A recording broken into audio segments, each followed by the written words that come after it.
Hey, good Saturday morning, everybody. It's about 8:57. Let me move this for a second. Get more straighter. There we go. Yeah, but it's about 8:57 on this Saturday morning. Yeah, it's like I said before, I have to place myself to at least Monday evening. And I figured, you know what? Might as well do a video, do as many videos as I can. um, when I have the opportunity. But I wanted to do this video because I recently been watching a lot of course, Rowdy reviewer Chris Moore, over at Daily Motion, as well as I kind of watched a few of what basically the Cartoon Hero has done.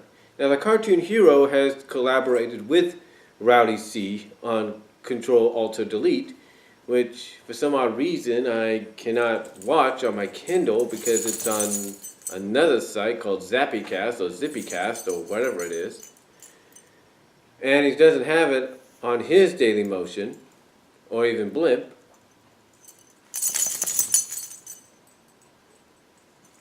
So, anyway, long story short, I did find out that the guy's kind of a bit of a fan of the new MLP FIM. Now, obviously, I don't know if he was old enough or younger before the first generation of MLP, but he recently did a review on the pilot episode, or the very first special, the very first animated adventure of MLP back in 1985. And of course, that special, you see right there, was Rescue/Escape from Midnight Castle. Now, some might say, well, why would anybody like the Cartoon Hero do this? Well, the Cartoon Hero, like I said, obviously is a fan of MLP FIM, who last week celebrated its 5th season. And I got to give props and respect to the creators and the staff and for the show itself for getting that far. But I think Cartoon Hero, with all due respect, my friend, I think you could use a little bit of help. Not saying you didn't do a good job on the review or anything, but I think you can need a little bit of help from someone that actually grew up in the 80s. I was about 6 years old or so when this special first came out. So I kind of have an idea what it's about. Or at least I was 6 years old. So I have an idea if when this special came about. I was about 6, 7, well yeah, I was about 6 years old. Because I think the special, if I remember right, came out exactly around the same year the movie was about to come out, if not a year before. Or at least in the fall of 1985, that is. So, here is my response and opinions on Escape/Rescue, or is originally entitled, I believe,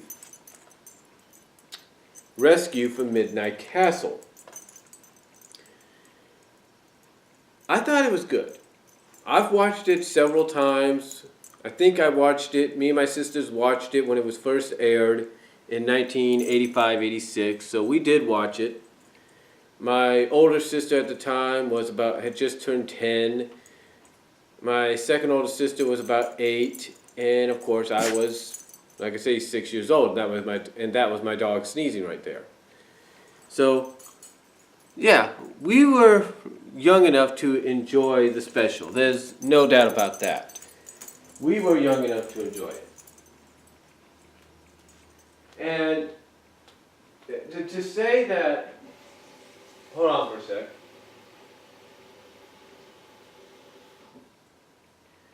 And to say that when you compare it to, of all things, the movie, which came out in 1986, on June 8th, 1986, when you compare it to that,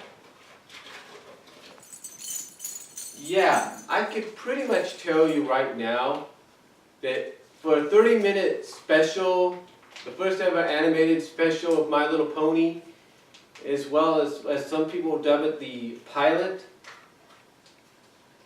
yeah, it was pretty dark, in a sense. I know that sounds a little crazy coming, especially when you talk about Generation 1 ponies, but yeah, it was pretty dark, folks.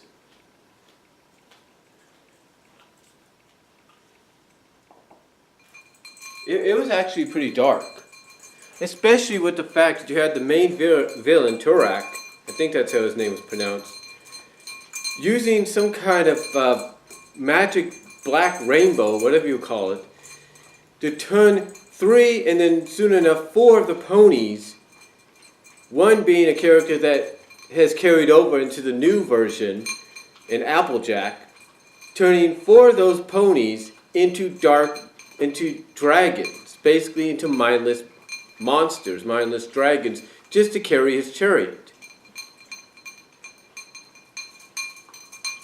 Now, I haven't watched Rescue from Midnight Castle since then, even though I do have it on 3 different options. So, I haven't really watched it that much. But like I said, when you compare it to, of all things, the movie itself, then yeah, you could pretty much say that it was pretty dark. In a sense, it had its dark elements. And, really, not really much could be said about it in that way. Yes, it was a musical. Yes, it had songs and all that. That's a tradition that goes with My Little Pony since this very first episode, this very first animated adventure. That is something that's stuck with the ponies since then. There's been not one pony series, whether it's Generation 1, Generation 2, which was My Little Pony Tales, the somewhat Generation 3, which was the kind of like CGI almost kind of, I don't know what kind of animation you could call it. With the movies and stuff like Minty Christmas and stuff like that. Like I said, I don't know exactly what kind of animation you could call it. To what we have now, it has been a staple of the MLP franchise since 1985-86.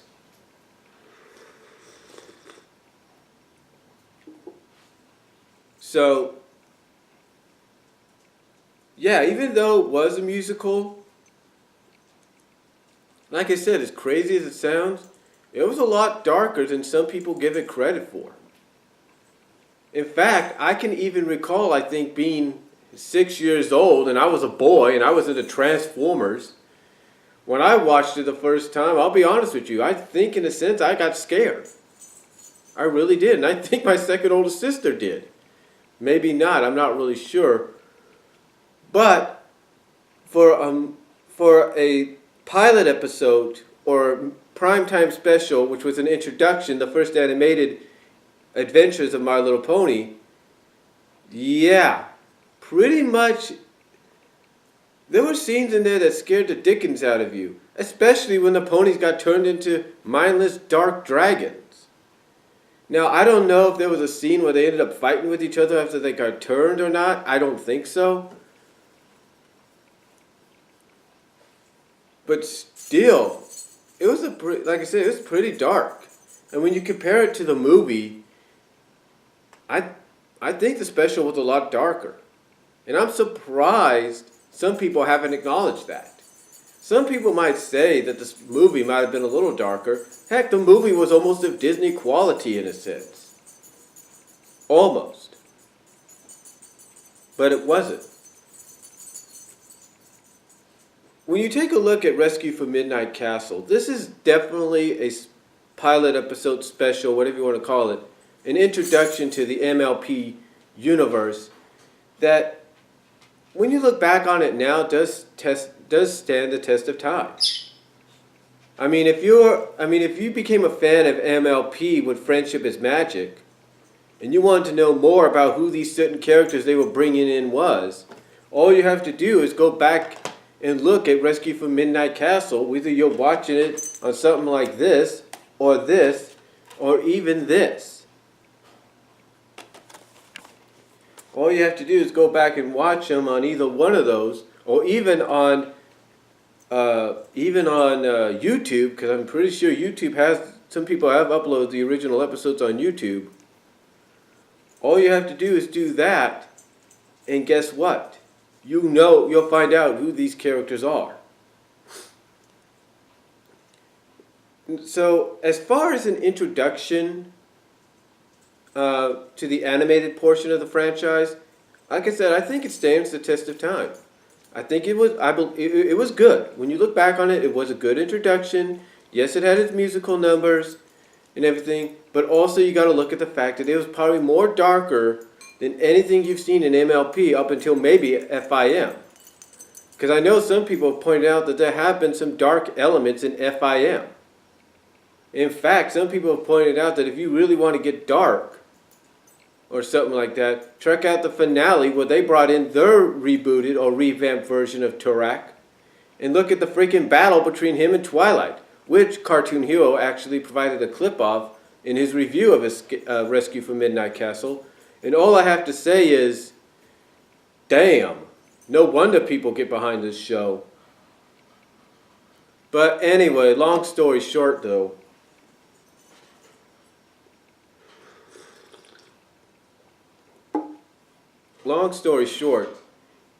if you want a bit of a history as to who some of these characters are, how Spike originally got introduced, how Turok first originally came about, and Scorponok, or whatever his name is, originally came around to be, check out Escape from Midnight, Rescue or Escape, or whatever it's called, from Midnight Castle. Check it out. You'll enjoy it. And like I said, you'll probably notice that it's a lot darker than anything MLP has had, probably up to FIM. Can't say FIM hasn't gone into that territory according to some fans. But if you really want to check it out, check it out. I'm sure you can find it on YouTube. You can probably find a torrent. Or go out and buy the DVDs. This one you can actually buy at several stores because it has, believe it or not just Rescue from Midnight Castle, but it has Escape from Katarina. It has other, I guess, best of episodes of Generation 1. I would definitely check that out. Or go out and get yourself the complete series. And you can find it on the final, in fact, on the complete series, you can find it on the 4th disc. It'd be the first 2 episodes. Or it would be the first one on the 4th disc, same as it is on the Rhino one. Now I will address this. I will address one thing.